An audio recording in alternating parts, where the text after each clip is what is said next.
제가 17년 차 보철과 전문의로서 치아가 하나도 없으실 때 어떤 치료법이 가장 싼지 말씀드리겠습니다. 결국 문제는 비용이잖아요. 근데 싸다고 꼭 나쁘거나 오래 못 쓰거나 그런 건 아니거든요. 물론 이렇게 말씀드리면 절대 비싼 임플란트는 안 하실 것 같긴 한데 그래도 도움이 되시는 분들이 있을 거라 믿고 솔직하게 제가 말씀드리도록 하겠습니다. 원장님, 임플란트를 활용한 치료 중에 값이 좀 가장 싼 치료는 어떤 게 있을까요? 치아가 이제 하나도 없을 때 제일 싼 방법은 틀니입니다. 그런데 이제 임플란트를 조금 추가하려고 하면 이제 고민이 시작되는데요. 임플란트를 2개를 심어서 임플란트 틀니를 해야 될지, 임플란트를 4개를 심어서 풀아치를 해야 할지, 임플란트를 뭐 8개, 9개 심어서 전체 임플란트를 해야 할지, 이제 그런 부분들이 이제 많이 고민하시는데요. 그래서 그런 부분에 대해서 조금 제가 정리를 해드리도록 하겠습니다. 이 그림에서 보시는 것처럼 일단은 단순한 가격 비교라면 일단 당연히 전체 틀니 같은 경우는 이제 임플란트가 하나도 안 들어가니까 가장 쌀 거고요. 이제 임플란트 틀니 같은 경우는 보통 아래쪽 턱 같은 경우는 임플란트 2개를 심고 위쪽 같은 경우는 이제 2개만 심으면 나중에 빠지는 경우가 생기거든요. 그래서 한 4개 정도를 심어서 묶는 방식으로 가게 됩니다. 그래서 임플란트 틀니가 조금 더 비싸겠죠. 그 다음 이제 풀아치 임플란트라는 게 있는데 풀아치 임플란트는 한쪽당 임플란트를 한 4개에서 많게는 6개 정도 심어서 전체적으로 묶어서 가는 방식입니다. 그래서 임플란트 틀니 같은 경우 넣었다 뺐다 해야 되는데 풀아치 같은 경우는 이제 고정식으로 자기 치아처럼 쓰는 방법이고요.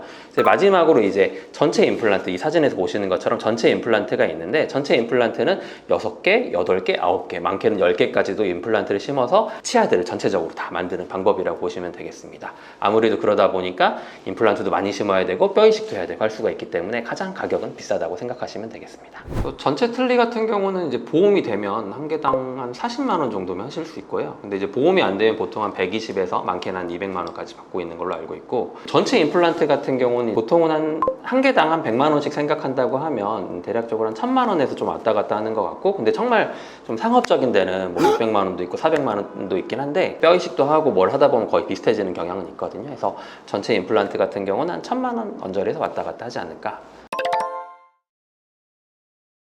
이제 다들 이제 1000만 원이랑 100만 원 비교하니까 당연히 이제 틀니가 아무래도 조금 선택을 하고 싶죠. 근데 틀니는 아무래도 한계가 좀 있습니다. 그래서 틀니는 이제 밤에 주무실 때도 빼놓고 주무셔야 되고 이제 아무리 협착 틀니로 잘 만들어 드린다고 해도 이제 잇몸이 그대로 있는 게 아니라 잇몸이 이제 치아가 없으면 점점 줄어들거든요. 그러면 이제 나중에 향후 5년이 지나고 7년이 지나면 틀니가 아무래도 처음 만들었을 때보다 밑에 이제 잇몸이 줄어들기 때문에 이제 헐거워질 수밖에 없습니다. 그래서 이제 틀니는 다시 수명이라는 게 있죠. 나중에 또 교체를 해줘야 되는데 이제 임플란트 같은 경우는 이제 10년 뒤에도 이제 살아있을 확률이 뭐 90% 이상이거든요. 그래서 나중에 10년 뒤에도 멀쩡히 있는데 틀니는 또 바꾸고 해야 된다고 하면 결국 비용적으로 따지면 뭐 이건 1000만 원이고 100만 원이지만 이제 100만 원이 여러 번 하다 보면 이거보다 훨씬 더 많이 들어갈 수도 있고 더군다나 이제 씹는 힘이 이제 완전 다르죠. 이제 틀니는 아무리 그래도 사과를 막 먹거나 그럴 수는 없는데 이제 전체 임플란트 같은 경우에는 뭐 갈비도 드실 수 있고 뭐 맛있는 걸 마음껏 드실 수 있기 때문에 100만 원, 1000만 원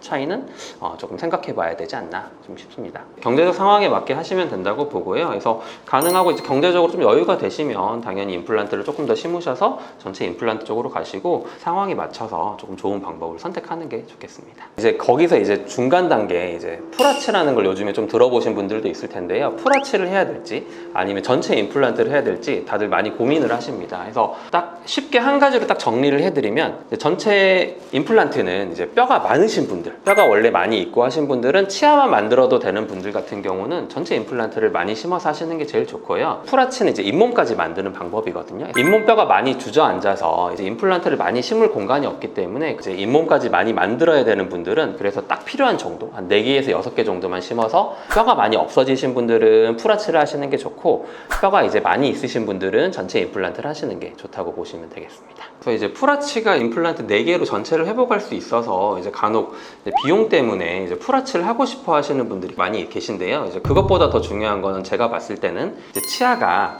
많이 없고 그 다음 뼈가 많이 흡수돼서 이제 틀니를 쓰셨던 분들은 이제 임플란트를 많이 심기가 힘들거든요. 그래서 이제 하는 방식이 풀아치고 뼈가 많이 있다고 하면 오히려 풀아치를 하게 되면 여기 이제 사진에서 보시는 것처럼 이제 치아만 만들어야 되는 경우에 풀아치를 하게 되면 그 잇몸 경계가 저렇게 보이거든요. 그럼 웃을 때 굉장히 보기가 안 좋거든요. 그래서 그런 경우에는 오히려 이제 풀아치를 하는 게 아니라 전체 임플란트를 해야 된다고 생각을 하시면 되겠습니다. 그래서 저도 이제 환자분들이 오셨을 때 이제 틀니를 기존에 끼고 계셨거나 이제 뼈가 많이 없으신 분들은 이제 4개에서 6개를 심어서 풀아치를 권해드리고, 뼈가 많이 있으신 분들은 굳이 이제 풀아치를 하시는 게 아니라 전체 임플란트로 해서 치료를 권해드리는 편입니다. 틀니도 이제 잘 만들게 되면 그 어떤 분이 삼겹살 틀니라고 얘기를 하시더라고요. 다만 이제 아무래도 밤에도 빼두시고 아무래도 좀 단단한 거라든지 이런 거를 못 하시는 게 문제지, 뭐 임플란트 2개를 이용한 틀니도 굉장히 훌륭하거든요. 그래서 비용에 맞춰서 뭐 흡착 틀니도 가능하시고 임플란트 틀니도 가능하시고, 다만 이런 좋은 방법들이 있어서 상황에 맞게 선택을 하시면 될 것 같습니다. 그래서 저는 이제 보통은 이제 비용적인 부분 때문에 비용이 조금 약간 부담이 되신다고 하면 꼭 전체적으로 임플란트를 다 가실 필요는 없거든요. 그래서 위쪽 틀니 같은 경우는 이제 보통은 편하게 잘 적응하시거든요. 그래서 위쪽은 전체 틀니로 많이들 하시고, 이제 아래쪽 같은 경우만 이제 틀니가 좀 혀도 있고 좀 불편할 수가 있기 때문에 아래쪽만 풀아치를 이렇게 섞어서 위에는 틀니, 아래는 풀아치, 아니면 반대로 위쪽은 풀아치, 아래쪽은 틀니, 이렇게 하는 것도 굉장히 좋은 방법입니다. 큰 치료를 해야 될 때, 특히나 또 본인도 그렇고 이제 가족분들이 그런 치료를 받아야 된다, 부모님이 받아야 된다 하면 아마 고민이 많으실 건데요. 제가 이제 저희 가족이나 아니면 친척분들에게 해드린다 생각을 했을 때 이제 저라면 이렇게 추천을 드릴 것 같습니다. 경제적으로 여유가 있으시다 그러면, 뼈가 많이 있다면 이제 전체 임플란트를 하시고, 이제 뼈가 많이 없으시면 이제 4개에서 6개 풀아치 임플란트를 하시고, 그다음에 경제적으로 조금 약간 부담이 되신다고 하면 위쪽은 전체 틀니를 하시고 아래쪽은 임플란트 2개를 심어서 임플란트 틀니를 하시고, 그래도 좀 부담이 있다고 하시면 그때 아래 틀니까지 흡착 틀니, 이렇게 보통은 추천해 드리고 싶습니다. 흡착 틀니 혹시 궁금하시면 이 영상 보시고 찾아오시면 되겠습니다. 어떤 치료를 받아야 할지 결정하시는데 좀 도움이 되셨나요? 너무 걱정 마시고 잘 치료 받으셔서 예전처럼 맛있는 식사 잘들 하셨으면 좋겠습니다. 감사합니다.